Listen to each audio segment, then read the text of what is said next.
भाई फेब्रुआरी मसरे कौन चली के जानी आम भारत जुआड़े देख आज रोज डे काली प्रपोज डे तापदिन किस डे तापर हक डे तापर मुति डे ये सब चली भालेटाइन डे शेष आसूँ कि भालेटाइन डे पालिबार प्रकृत कारण कौन इतिहास कौन समस्ते जानी नथिबे। भालेटाइन बोली यूरोप रे जड़े लोक थिले। यूरोप रे सेमिति विवाह बोली किसी नथिला।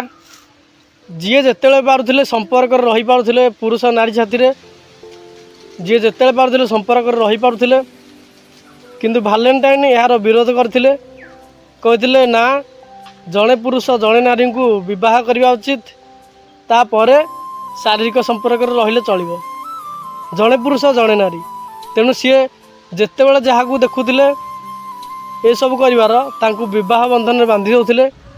ये सब से यूरोपर राजा जापारे तेणु सी देखिले आम संस्कृति को ये नष्ट करदेव आमर समस्त अयसार आमको सी नष्ट करदेव आमको विवाह बंधन में बांधिदेव। तेणु सी भालेटाइन डे को फाँसी दंडादेश शुणेदेले। तापर भालेटाइन को मन रखापी ये भालेटाइन डे पालन कराए सेटा यूरोप रे पालन करने कथा किंतु आम भारतर लोक मैंने कौन करुँच ना मूर्खंग भली खाली भालेटाइन डे भारत तो विवाह होची यूरोप रे सीना विवाह कहीं क्या करूनथिले बोली ए सब को पालन करने से मन रखुंट ताकर विराट परिवर्तन घटी बोली। केतटा बड़ बड़ कंपानी ग्रीटिंग्स कंपानी ये भालेटाइन डे पालन कले से किसी ग्रीटिंग्स भल बिजनेस हो बोली तांकर किसी लाभ हो बोली सेतेबेले से टेलीविजन रे बहुत प्रचार करदेले।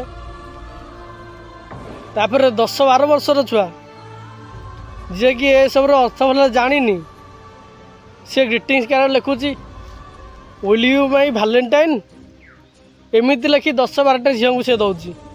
अरे भाई यार अर्थ कौन एटा आम संस्कृति को तुम नष्ट करुच।